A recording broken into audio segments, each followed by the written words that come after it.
ಗ್ರಂಥಾಂತರಂಗದಲ್ಲಿ doctor KS. Narayanacharya ಇವರು ಬರೆದ ಮಹಾಭಾರತ ರೋಚಕ ಕಥಾಮಾಲಿಕೆ 1 ಶ್ರೀ ಮಹಾಭಾರತ ಪಾತ್ರ ಪ್ರಪಂಚ ಹೊಸ ಸೇರ್ಪಡೆಗಳೊಂದಿಗೆ. ಅಧ್ಯಾಯ 12 ಶ್ರೀಕೃಷ್ಣನ ಪಾತ್ರದ ಪರಿಚಯದ ಮುಂದುವರೆದ ಕೊನೆಯ ಭಾಗ. ಶ್ರೀಕೃಷ್ಣ ಕೇವಲ ಚೋರನೇ ಜಾರನೇ. ಶ್ರೀಕೃಷ್ಣನ ಬಾಲಲೀಲೆಗಳನ್ನು ಪ್ರೌಢಲೀಲೆಗಳನ್ನು ಬಣ್ಣಿಸಿ ಮಹಾಭಾರತಾದಿಗಳನ್ನು ಬರೆದವರು ಮಹರ್ಷಿಗಳೆಂಬುದು ನೆನಪಿರಲಿ. ಶ್ರೀಕೃಷ್ಣನನ್ನು ಪ್ರಧಾನವಾಗಿ ಮನುಜೋತ್ತಮ ಎಂದು ವರ್ಣಿಸಿದ ಇವರು ಅವನು ಪುರುಷೋತ್ತಮನೆಂಬುದನ್ನೂ ಮರೆಯಲಿಲ್ಲ. ಎರಡನ್ನೂ ನೆನಪಿಟ್ಟು ಬರೆದ ಅವರ ದಿವ್ಯವಾಣಿ ಅಲ್ಲಲ್ಲಿ ಒಗಟೆಗಳೂ ಒಳ ಅರ್ಥವಿರುವ ಸಂದರ್ಭಗಳೂ ಬರುತ್ತವೆ. ಶ್ರೀಕೃಷ್ಣ ಕೇವಲ ಮನುಷ್ಯನಲ್ಲ ಎಂಬುದು ಋಷಿಗಳಿಗೆ ಕಂಡ ಸತ್ಯ ಎಂದು ತಿಳಿದು ಬರುವ ಕಡೆಗಳು ಇಂಥವೇ. ಶ್ರೀಕೃಷ್ಣ ಬೆಣ್ಣೆ ಕದ್ದ ಸಂದರ್ಭಗಳು ಇಂಥವು. ಶ್ರೀಕೃಷ್ಣ ಬೆಣ್ಣೆ ಕದ್ದದ್ದು ನಿಜ, ಆದರೆ ಅದು ಮಾನವರ ಮನಸ್ಸೆಂಬ ನವನೀತ ಆಗ ತಾನೇ ಕಡೆದು ತೆಗೆದಿಟ್ಟದ್ದು ಎಂಬುದು ಇದರರ್ಥ. ನಮ್ಮ ಶರೀರವೇ ಮಣ್ಣಿನ ಮಡಕೆ, ಇದರೊಳಗಿನ ಮನಸ್ಸು ಅವನಿಗೆ ಅರ್ಪಿತವಾಗತಕ್ಕದ್ದೆಂದು ತಿಳಿಯದೆ ಅದು ತಮ್ಮದೇ ಎಂದು ಭಾವಿಸಿದವರೇ ಕಳ್ಳರು. ಆತ್ಮಾಪಹಾರವೆಂಬ ಚೌರ್ಯ ಇದು. ಈ ಕಳ್ಳರನ್ನು ವಂಚಿಸಿಯೂ ಅವರಿಗೊಳಿತು ಮಾಡಲು ತನ್ನದಾದ ಅವರ ಮನಸ್ಸನ್ನು ಕದ್ದದ್ದು. ಇದು ಮಹಾಭಾರತದುದ್ದಕ್ಕೂ ಶ್ರೀಕೃಷ್ಣ ಚರಿತ್ರೆಯಲ್ಲಿ ಬರುವ ಕಳ್ಳತನ. ಗೋಪಿಯರು ಶ್ರೀಕೃಷ್ಣ ತಮ್ಮ ಮನೆಗಳಲ್ಲಿ ಕದಿಯಲೆಂದೇ ಬೆಣ್ಣೆಯನ್ನು ಬೇರೆ ಬೇರೆ ಕಡೆ ಇಟ್ಟು ಅವನ ಚಾತುರ್ಯವನ್ನೂ ದಿಟ್ಟತನವನ್ನೂ ಕಂಡು ಮುಗ್ಧರಾಗಿ ಬೆಣ್ಣೆಯನ್ನು ತಮ್ಮನ್ನೂ ಅವನಿಗರ್ಪಿಸಿಕೊಂಡರು. ಅವರಾರೂ ಕಂಸನಿಗೆ ದೂರು ಕೊಡಲಿಲ್ಲ.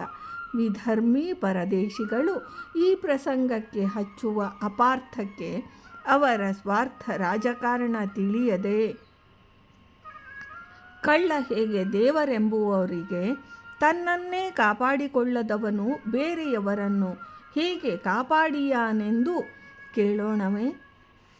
ದೇವರು ಕಳ್ಳ ಭೌತವಾದಿಗಳ ಹೃದಯವನ್ನೂ ಕದಿಯುವ ಕರುಣಿ ಎಂದರೆ ಕರಳು ಕರಗಲಾರವೇ? ವೇದವರಿತ ವೇದವ್ಯಾಸರು ವೇದವೇ ದೇವರನ್ನು ಜಾರಹ ಕನೀನಾಂ ಕನ್ಯೆಯರ ಜಾರ ಎಂದು ಕೊಂಡಾಡಿರುವುದನ್ನು ಮರ್ಮವನ್ನು ಬಲ್ಲವರಷ್ಟೇ. ಋಗ್ವೇದದ 1:66 ಸ್ಕಂದ 4ನೇ ಶ್ಲೋಕ.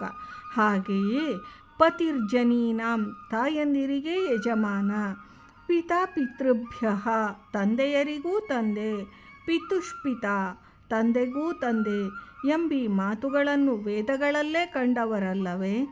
ಋಕ್ ಸಂಹಿತೆಯ 1:66 4ನೇ ಶ್ಲೋಕ, 8:9 1ನೇ ಶ್ಲೋಕ, 2:5 1ನೇ ಶ್ಲೋಕ, 6:16 85ನೇ ಸೂಕ್ತಿಗಳನ್ನು ಗಮನಿಸಿ. ಕನ್ಯೆಯು ಪುಷ್ಪಳಾಗಿ ಬೆಳೆದು ವಾಕ್ಶಕ್ತಿ ಉಂಟಾಗಿ ರೂಪ ಮತ್ತು ಸಂತಾನ ಸಾಮರ್ಥ್ಯ ಪಡೆಯಲು ದೇವರು ಸೋಮನಾಗಿ ಗಂಧರ್ವನಾಗಿ ಅಗ್ನಿಯಾಗಿ ಅವಳ ಕೈ ಹಿಡಿದ ಮೇಲೆಯೇ ಮಾನುಷವಾದ ಈ 4ನೇ ಪತಿಯನ್ನು ಪಡೆಯಲು ಅರ್ಹಳೆಂದು ವಿವಾಹ ಮಂತ್ರಗಳು ಸಾರುತ್ತವೆ. ಯಾವ ವೈದಿಕನಿಗೂ ಇದರಲ್ಲಿ ಅಶ್ಲೀಲ ಭಾವವಿಲ್ಲ. ದೇವರೇ ಕೈ ಹಿಡಿಯದ ವಸ್ತು ಯಾರಿಗೆ ಬೇಕು? ಈಶಾವಾಸ್ಯಂ ಎಂಬುದು ಕನ್ಯೆಯರಿಗೂ ಅನ್ವಯವಷ್ಟೇ. ಜರೆ ಎಂದರೆ ವಯಸ್ಸು ಆಗುವುದು, ಜಾರ ಎಂದರೆ ವಯಸ್ಸಾಗುವಂತೆ ಹೊಸ ಹೊಸ ಅನುಭವಗಳಲ್ಲಿ ನಮ್ಮನ್ನು ತಳ್ಳುವವನು. ಇದನ್ನು ಸದಾ ಮಾಡುವವನೇ ದೇವರು. ಹಾಲು ಮೊಸರು ಬೆಣ್ಣೆ ಮಾರಾಟಗಳಲ್ಲಿಯೇ ಮುಳುಗಿದ್ದ ಗೋಪಿಯರಿಗೆ ನಾನಾ ದಿವ್ಯಾನುಭವಗಳನ್ನಿತ್ತು ಜರೆ ಬರುವಂತೆ ಮಾಡಿದ ಶ್ರೀಕೃಷ್ಣ ಜಾರನೇ ಅವನು ಸರಿ. ಕಂಸ ದುರ್ಯೋಧನಾದಿಗಳಿಗೆ ಜಾರನಾದ ರೀತಿ ಬೇರೆ. ಅಲ್ಲಿ ಅಷ್ಟೇ ಕಾಲರೂಪನಾದ ಕೃಷ್ಣ ಎಲ್ಲರನ್ನೂ ತಾವಾರಿಸಿಕೊಂಡ ಮುಕ್ತಾಯದ ದೆಸೆಗೆ ಕ್ರಮೇಣ ತಳ್ಳುತ್ತಾ ಭೀಷ್ಮ ದ್ರೋಣಾದಿ ಭಾಗವತರಿಗೂ ಪಾಂಡವಾದಿ ಮಿತ್ರರಿಗೂ ಗೋಪಿಯರಿಗೆ ಜನಕರಾದಿಗಳಿಗೆ ಜನರಿಗೆ ಮುಗ್ಧರಿಗೆ ಗೋವುಗಳಿಗೆ ಕಂಸ ಶಿಶುಪಾಲಾದಿ ಶತ್ರುಗಳಿಗೂ ಸಮನಾಗಿಯೇ ಜಾರನಾದ. ಅರ್ಥ ತಿಳಿಯಿತೆ? ಗೋಪಿಯರ ಬಟ್ಟೆ ಕದ್ದ ಕಳ್ಳನೇ ಕೃಷ್ಣ. ಅರಿವೆ ಎಂದರೆ ಕನ್ನಡದಲ್ಲಿ ತಿಳುವಳಿಕೆ ಎಂಬ ಅರ್ಥವಾದರೆ ಬಟ್ಟೆ ಇನ್ನೊಂದು ಅರ್ಥವಾಗುತ್ತದೆ. ಹಳಗನ್ನಡದಲ್ಲಿ ಬಟ್ಟೆ ಎಂದರೆ ದಾರಿ ಎಂದೂ ಅರ್ಥವಾಗುತ್ತದೆ. ಸಂಸ್ಕೃತದಲ್ಲಿ ಅಂಬರ ಎಂದರೆ ಆಕಾಶವೂ ಬಟ್ಟೆಯೂ ಎರಡೂ ಆಗುತ್ತದೆ. ಶ್ರೀಕೃಷ್ಣ ಕದ್ದದ್ದು ಯಾವುದು? ಶರೀರವೇ ಬಟ್ಟೆ ಎಂದು ಶ್ರೀಕೃಷ್ಣನೇ ಗೀತೆಯಲ್ಲಿ ಹೇಳುತ್ತಾನೆ. ವಾಸಾಂಸಿ ಜೀರ್ಣಾನಿ. ಅದನ್ನು ಕೊಟ್ಟವನೇ ಮತ್ತೆ ಕೊಂಡೊಯ್ಯುತ್ತಾನೆ ಎಂಬುದು ಈ ಪ್ರಸಂಗದ ಒಳ ಅರ್ಥ. ತಂದೆ ತಾಯಿ ಹೆಂಡತಿ ಯಾರು ಸತ್ತರೂ ಬೆತ್ತಲಾಗಿಯೇ ಅಲ್ಲವೇ ದೇವರಿಗೆ ಕೊನೆಗೆ ಅರ್ಪಿಸುವುದು? ದೇವರು ಕೊಟ್ಟ ತಿಳುವಳಿಕೆ, ದಾರಿ, ವಸ್ತ್ರಭೂಷಣ, ಅವಕಾಶ ಎಲ್ಲ ಅವನಿಗೆ ಹಿಂದಿರುಗಿಸಬೇಕೆಂದರೆ ಅತಿಯಾಯಿತೇ? ಇವನ್ನುಳಿಸಿಕೊಂಡೇ ಸಾಯುವವರೂ ಉಂಟೋ? ಕ್ರೈಸ್ತರೋ, ಮುಸಲ್ಮಾನರೋ, ಬೌದ್ಧ ಜೈನರೋ, ಯಹೂದ್ಯರೋ, ಹಿಂದೂಗಳೋ, ಮುಂದುಗಳೋ ಯಾರು ಸತ್ತರೂ ಬಟ್ಟೆ ಕದಿಯುವವನು ಕೃಷ್ಣನೇ. ಏಕೆಂದರೆ ಅದನ್ನೆಲ್ಲ ಕೊಟ್ಟ ದೇವರೇ ಅವನು. ಈ ಜ್ಞಾನ ಬದುಕಿರುವಾಗಲೇ ಇರಲೆಂಬುದೇ ಈ ಪ್ರಸಂಗದ ಭಾಗವತದ ಅರ್ಥ. ಬೇಯಿಸಿ ಕುಟ್ಟಿದ ಭತ್ತ ಹೊಟ್ಟು ಕಳೆದು ಅವಲಕ್ಕಿಯಾಗಿ ಮತ್ತೆ ಮೊಳೆಯುವ ಶಕ್ತಿ ಕಳೆದು ಕೃಷ್ಣಾರ್ಪಿತವಾಗುವಂತೆ ತನ್ನ ಭಕ್ತರು ಬೆಂದು ನೊಂದು ಪುನರ್ಭವವಿಲ್ಲದ ನಿತ್ಯಲೋಕ ಸೇರಿ ತನ್ನನ್ನು ಹೊಂದುವರೆಂದು ಈ ಹೊಟ್ಟು ಕಳೆಯುವುದೇ ಈ ಚೀರಲೀಲೆಯ ಅರ್ಥವೆಂದು ಶ್ರೀಕೃಷ್ಣನೇ ಭಾಗವತದಲ್ಲಿ ಹೇಳಿರುವುದನ್ನು ಜಾಣರು ಅರಿತು ಮರ್ಮ ತಿಳಿಯಬೇಕು. ಯೋಗೀಶ್ವರ ಘೋರ ಅಂಗೀರಸರ ಶಿಷ್ಯನಾಗಿ ಹಸಿವು ಬಾಯಾರಿಕೆಗಳನ್ನು ಗೆಲ್ಲುವ ಬ್ರಹ್ಮ ವಿದ್ಯೆಯನ್ನು ಸಾಧಿಸಿದ ಶ್ರೀಕೃಷ್ಣ ಹಸಿವು ಬಾಯಾರಿಕೆಗಳನ್ನು ದಾಹ ಮೋಹಗಳನ್ನು ನೀಗುವ ಬ್ರಹ್ಮವಿದ್ಯಾ ಸ್ವರೂಪನೂ ತಾನೇ ಎಂಬುದನ್ನು ಗೀತೆಯಲ್ಲಿ ಹೇಳಿದ. ಇಹದಿಂದ ಆ ಪರಕ್ಕೆ ಗಮಿಸುವ ದಾರಿಯನ್ನು, ಇಹದಲ್ಲಿ ಬಾಳಬೇಕಾದ ರೀತಿ, ಅದರ ಮೌಲ್ಯ ಮಿತಿ ಘನತೆಗಳನ್ನು ಸಾರಿದ. ಸಾಂಖ್ಯಯೋಗ ವೇದಾಂತಗಳ ಸಮರಸವನ್ನು ಉಪದೇಶಿಸಿದ. ಶ್ರೀಕೃಷ್ಣ ದರ್ಶನದಲ್ಲಿ ಬಾಳಲು ಬೇಕಾಗುವ ಯಾವುದನ್ನೂ ಹೊರಗಿಡಲಿಲ್ಲ. ಹೊರಗಿಟ್ಟದ್ದು ಅತಿರೇಕವನ್ನು ಮಾತ್ರ. ಆಹಾರ ವಿಹಾರ ವಿಚಾರಗಳಲ್ಲಿ ಸಮತ್ವವನ್ನು ಸಮರಸವನ್ನು ಬೋಧಿಸಿದ ಈ ಯೋಗಿ ತಾನೇ ರಸರೂಪಿ ಎಂಬುದು ಗೀತೆಯ ವೇದದ ಹೃದಯ. ಇಂದ್ರಿಯ ನಿಗ್ರಹಕ್ಕೆ ಶ್ರೀಕೃಷ್ಣ ಕೊಟ್ಟ ಮಹತಿ ವಾಚಾಮಗೋಚರ. ತಾನೇ ಹಾಗೆ ಬಾಳಿ ಬದುಕಿ ತೋರಿದವನು. ನರಕನ ವಶದಲ್ಲಿದ್ದು ಬೇರಾರ ಕೈ ಹಿಡಿಯಲು ಅನರ್ಹರಾದ ರಾಜಕುಮಾರಿಯರನ್ನು ಅವರಿಷ್ಟದಂತೆ ಕೈ ಹಿಡಿದರೂ ಅವರ ಇಷ್ಟಾರ್ಥಗಳನ್ನು ಯೋಗಶಕ್ತಿಯಿಂದ ಪೂರೈಸಿಯೂ ತಾನು ಎಷ್ಟೂ ಕಾಮ ಮೋಹ ವಶನಾಗಲಿಲ್ಲ. ರುಕ್ಮಿಣಿ ಮೊದಲಾದವರ ಕೈ ಹಿಡಿದುದು ಅವರಿವರ ಆಪತ್ಕಾಲದಲ್ಲಿ ರಕ್ಷಕನಾಗಿಯೇ.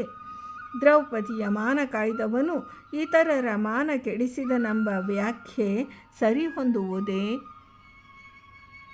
ಮೂಢರು ತನ್ನನ್ನು ತಪ್ಪು ತಿಳಿದು ಅಪಮಾನಿಸುವ ಕೊರತೆಗೆ ಅಂದೂ ನೊಂದ ಶ್ರೀಕೃಷ್ಣನ ಇಂದಿನ ಸ್ಥಿತಿಯೂ ಬೇರೆಯಾಗಿಲ್ಲ. ಕಂಡರೆ ದೇವರಲ್ಲ ಎನ್ನುವುದು, ಕಾಣದಿದ್ದರೆ ದೇವರಿಲ್ಲ ಎನ್ನುವುದು ಲೋಕ ಸ್ವಭಾವವಲ್ಲವೇ? ಶ್ರೀಕೃಷ್ಣವಾಣಿಯಲ್ಲಿ ಉಳಿಯುವುದು ಅನೇಕವಾದರೂ ಮುಖ್ಯವಾಗಿ ಅವನ ಚರಮ ಶ್ಲೋಕ ಗೀತೆಯ 18:65 ಶ್ಲೋಕ. ಅದರರ್ಥದೊಂದಿಗೆ ಈ ಲೇಖನವನ್ನು ಮುಗಿಸುವುದು ಉಚಿತ. ಏಕೆಂದರೆ ಇದರ ಮೇಲೆ ದೇವರೇ ಹೇಳುವುದು ಒಂದಿಲ್ಲ. ಅದು ಹೀಗೆ: ಮಾಡುವುದೆಲ್ಲ ಪಾಪಪೂರಿತವೇ ಆದ ಮಾನವ ತನ್ನ ಪಾಪ ತಾನೇ ತೊಳೆದುಕೊಳ್ಳಲು ಏನೇನು ಮಾಡಿದರೂ ಆ ಶಾಸ್ತ್ರೋಕ್ತ ಪ್ರಾಯಶ್ಚಿತ್ತ ನಡೆಸುವಲ್ಲಿಯೇ ಮತ್ತೆ ಪಾಪಗಳು ಸಂಭವಿಸುತ್ತವೆ. ಈ ಪಾಪ ಪುಣ್ಯ ತಿಳಿಯುವುದು ಕಷ್ಟವೇ? ದೇವರಿಗಾಗಿ ದೇವರು ಹೇಳಿದ್ದನ್ನು ಮಾಡಿದರೆ ತೀರಿತು. ಯಾವ ಪಾಪವೂ ಇಲ್ಲ. ದೇವರೇ ಧರ್ಮ, ಪಾಪವನ್ನು ಅವನೆಂದೂ ವಿಧಿಸಲಾರ. ಪಾಪನಾಶಕ ಅವನು. ನಮ್ಮ ಒಲವಿನ ಸದ್ವೃತ್ತಿಗಳಲ್ಲಿದ್ದು ಅವನನ್ನು ಅರ್ಚಿಸುವುದೇ ಸರಿಯಾದ ಉಪಾಯ. ದೇವರೇ ದಾರಿ, ದೇವರೇ ಗಮ್ಯ, ದೇವರೇ ಶಾಸ್ತ್ರ, ದೇವರೇ ಸ್ನೇಹಿತ. ಅವನೇ ಬೆಳಕೆಂಬ ಮಹಾವಿಶ್ವಾಸದೊಡನೆ ಜೀವನವನ್ನೇ ಅದರ ಎಲ್ಲ ಕಷ್ಟಗಳಲ್ಲೂ ಎಲ್ಲ ಕ್ರಿಯೆಗಳಲ್ಲೂ ಅರ್ಪಿಸಿ ನಮ್ಮದೆಂಬ ಏನನ್ನೂ ಉಳಿಸದೆ ಬಾಳುವುದೇ ಪ್ರವೃತ್ತಿ. ಅದರಂತೆ ನಡೆದವನಿಗೆ ಯಾವ ಪಾಪವೂ ಇಲ್ಲ. ಹೀಗೆ ನಡೆಯದೆ ದ್ರೋಣ, ಭೀಷ್ಮ, ಕರ್ಣ, ದುರ್ಯೋಧನರೆಲ್ಲ ಅಹಂಕಾರದಿಂದ ಸತ್ತರು. ಅಹಂ ಸತ್ತವನಷ್ಟೇ ಬದುಕಿಯಾನು. ಇದು ಈಶ್ವರಾರ್ಪಿತವಾದರೆ ತನಗೂ ಲೋಕಕ್ಕೂ ಕ್ಷೇಮ. ಇದೇ ಕೃಷ್ಣ ಸಂದೇಶ. ಈ ಅಹಂ ಇಲ್ಲದ ರಾಜಕೀಯ ಎಂದು ಬಂದೀತು? ಅದಿಲ್ಲದ ಅರ್ಥವ್ಯವಸ್ಥೆ ಬಂದೀತೆ? ಅದಿಲ್ಲದ ಭಕ್ತ ಸಮಾಜ ನಿರ್ಮಾಣ ಸಾಧ್ಯವೇ? ಇತ್ಯಾದಿ ಪ್ರಶ್ನೆಗಳನ್ನು ಅಹಂ ತುಂಬಿದ ನಾವು ಕೇಳುತ್ತಲೇ ಇದ್ದೇವೆ. ಇಲ್ಲ ಎಂಬುದು ನಮ್ಮವರ ಉತ್ತರ. ಬಂದೀತು ಎಂಬುದು ಧ್ಯೇಯವಾದಿಗಳಾದ ಶ್ರೀಕೃಷ್ಣನ ಉತ್ತರ. ಭವಿಷ್ಯವನ್ನು ಕಾದು ನೋಡಬೇಕಾದ ಅವಶ್ಯವಿಲ್ಲ. ಅದು ನಮ್ಮ ಕೈಯಲ್ಲೇ ಇದೆ. ಅದಕ್ಕೆ ಅಡ್ಡ ನಮ್ಮ ಹೃದಯದ ಅಹಂ. ಈ ಬೆಣ್ಣೆ ಕೃಷ್ಣಾರ್ಪಣವಾಗಲಿ. ಶ್ರೀಕೃಷ್ಣನ ಪಾತ್ರದ ಪರಿಚಯವೂ ವೃಂದಾವನ ವಿಹಾರಿ ಶ್ರೀಕೃಷ್ಣನಿಗೆ ಅರ್ಪಿತವಾಗಲಿ. ಶ್ರೀಕೃಷ್ಣಾರ್ಪಣಮಸ್ತು.